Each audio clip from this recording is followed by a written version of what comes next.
नमस्कार, मी पुण्यभक्त. आज आहे 12 जुलै 2025 आणि मी आहे माझ्या मित्राच्या शेतामध्ये 32 दिवस झालेले. तर या शेतामध्ये आणि या ठिकाणाहून महाराष्ट्राच्या शेतकऱ्याला अंदाज देणार आहे. आज आहे 12 जुलै 2025.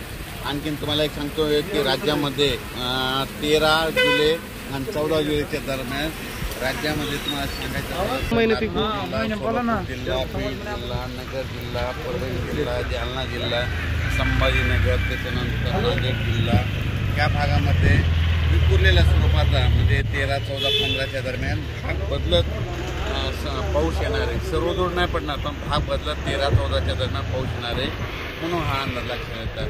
सांगायचं झालं तर राज्यात म्हणजे पूर्व विदर्भामध्ये नागपूर, वर्धा, भंडारा या या पट्ट्यामध्ये आणखी 2-3 दिवस तिकडल्या भागात पाऊस राहील. पण राज्यात मात्र सर्वदूर तर सध्या तरी पाऊस नाही. पण राज्यात मग तुम्हाला एक सांगू इच्छितो की राज्यामध्ये सध्या तरी विखुरलेल्या स्वरूपाचा भाग बदलत जिथं पडला तिथं अर्ध्या तासाचा, 1 तासाचा, 20 मिनिटाचा, 10 मिनिटाचा असा पाऊस पडणार आहे म्हणून हा अंदाज लक्षात येतात. मग राज्यात मोठा पाऊस कधी येणार आहे तर माझी सगळ्याला विनंती मी काय करा आणखी 4-5 दिवस आहेत की किती कामं करून घ्या, फवारण्या करायच्या तर करू शकता, पण करू शकता. कारण की राज्यामध्ये 17-18च्या नंतर काय होणार आहे, तामिळनाडू, आंध्र प्रदेश आणि कर्नाटक या भागामध्ये आत्तापर्यंत 1-1.5 महिना झाला पाऊस नाही. मग आता तिकडं पाऊस सक्रिय होणार आहे. म्हणजे ते 17-18 तारखेपासून तिकडं सक्रिय झाल्याच्या नंतर तो पाऊस मध्ये 18, 19, 20च्या दरम्यान मग परत कोणत्या भागात पडणार आहे की ज्या भागामध्ये पाऊस नाही पडला. त्याच्यामध्ये तुम्हाला सांगतो की त्याच्यामध्ये लातूर जिल्हा, धाराशिव जिल्हा, सोलापूर जिल्हा, सांगली, नगर, कडाहट्टी, पाटोदा या भागामध्ये मग 18 तारखेच्या नंतर म्हणजे 18 जुलैच्या नंतर परत तिकडल्या भागात दक्षिणेकडे पाऊस सक्रिय होणार आहे म्हणून हा अंदाज लक्षात येतात. म्हणजे सांगायचं झालं तर तुम्हाला राज्यात मात्र पुन्हा परत 20 तारखेच्या नंतर आणखीन पाऊस वाढतच जाणार आहे. पण 18च्या नंतर काय होणार आहे की जे पट्टा आहे म्हणजे कोणता जे पावसापासून वंचित झालेला आहे, लातूर जिल्हा, बीड जिल्हा, सोलापूर जिल्हा, नगर जिल्ह्याचा काही भाग म्हणजे हे भाग आणि सांगली जतचा काही भाग, पंढरपूर या भागामध्ये तुम्हाला सांगू इच्छितो तुमच्यासाठी खरंच आनंदाची बातमी. 18 जुलैच्या नंतर तुमच्या इकडे पाऊस चांगला सक्रिय होणार आहे. कारण की काय होणार आहे, कर्नाटक, आंध्र प्रदेश, तामिळनाडू, केरळ तर तिकडे पाऊस सक्रिय होणार असल्यामुळे आता तिकडचा पाऊस आपल्याकडे येणार आहे. त्याच्यामुळे राज्यात 18च्या नंतर आपल्या इकडं दक्षिण भागात महाराष्ट्राच्या दक्षिण महाराष्ट्राकडे पाऊस येणार सुरुवात होईल. 18च्या नंतर तिकडे सुरू होईल. त्याच्यानंतर 19च्या नंतर थोडा पुढं सरकेल, 20ला पूर्ण आणखी पुढं सरकेल. मग 24च्या मग जुलैच्या शेवटच्या आठवड्यात राज्यात मात्र सगळीकडे पाऊस होईल म्हणून हे लक्षात येतात. बरेच शेतकऱ्याचे फोन आले की सोलापूर जिल्ह्याचे आले, लातूर जिल्ह्याचे आले, बीड जिल्ह्याचे आले, यावर्षी दुष्काळ पडतो की काय. मी म्हणलं तर मला सांगतो दुष्काळ काही वगैरे पडणार नाही.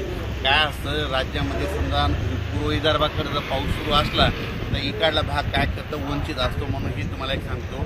तसंच आता काय झालं की आणखीन समजा आज आहे 12 जुलै 13 जुलैच्या दरम्यान तुम्हाला सांगतो इकडं जळगाव जिल्हा, इकडं धुळे, नंदुरबार ह्या पट्ट्यामध्ये आणखीन 1-2 दिवस 12-13च्या दरम्यान तिकडल्या भागामध्ये तुरळक ठिकाणी भाग बदलत तिकडं पाऊस पडणार आहे म्हणून हे लक्षात येतं. पण परत आणखीन एक सांगतो की राज्यातल्या मराठवाड्यातल्या शेतकऱ्यासाठी आनंदाची बातमी. काल जायकवाडी धरण मराठवाड्यात ची तहान भागवणारे जायकवाडी धरण काल 70% झालं. मी म्हणलो ना की 80% होणार आहे. तर मराठवाड्यातल्या शेतकऱ्याचे आनंदाची बातमी म्हणजे जुलैच्या शेवटच्या आठवड्यात हे जायकवाडी धरण 100% भरणार आहे म्हणून मराठवाड्यातल्या शेतकऱ्यासाठी आनंदाची बातमी. पण राज्यात मात्र जे जिल्हे तुम्हाला सांगतो की पूर्व विदर्भ, पश्चिम विदर्भ आता तिकडला पाऊस म्हणजे काही रिसोड काही असा भाग आहे तिथं पेरण्यात सुद्धा पाऊस जास्त झाल्यामुळे त्यांना वापसा नाही तर पेरण्या राहिले. तर त्यांना सांगू इच्छितो ह्या 2-4 दिवसामध्ये ऊन पडणार आहे, सूर्यदर्शन होणार, तितक्यामध्ये तुम्ही काय करा तुमच्या पेरण्या करून घ्या. कारण की तुम्हाला आणखीन 18 तारखेपर्यंत थोडीफार उगार भेटणार आहे म्हणून तुम्ही तुमच्या पेरण्याची तयारीला लागा.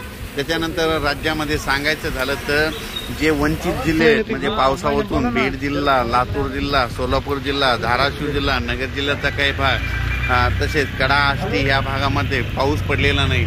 तर तिकडल्याला सांगू इच्छितो की आता उद्यामध्ये 13, 14, 15च्या दरम्यान विखुरलेल्या स्वरूपाचा एक पाऊस येणार आहे, म्हणून तुमच्यासाठी एक आनंदाची बातमी. सर्वदूर पडणार नाही, फक्त पाऊस येणार आहे, मात्र भाग बदलत पडणार आहे. त्याच्यानंतर मात्र 18 तारखेच्या नंतर मात्र कर्नाटक तिकडं, आंध्र प्रदेश, तामिळनाडूकडे पाऊस तिकडं सक्रिय होत असल्यामुळं आतापर्यंत 1 महिना झाला तिकडं पाऊसच नव्हता आणि ते पाऊस आता सक्रिय होणार आहे आणि ते पाऊस मात्र दक्षिण महाराष्ट्राकडे चांगला बरसणार आहे, म्हणून हे त्यांच्यासाठी आनंदाची बातमी. ही मी हे जे अंदाज दिलेला आहे, आमच्या गावाचे आपले मित्र सोबत राहणारे, त्यांची ही सोयाबीन आहे. आजच्यानं 34 दिवस झाले, तिला फुलं देखील लागलेली आणि या सोयाबीनच्या शेतामधून आम्ही हे अंदाज दिलेला आहे. आणि पाहू शकता हे आमच्या इकडलं पिकं कशी भरभराटी राहिलीत आणि पाहू शकता ही कापसं देखील कशी आहे.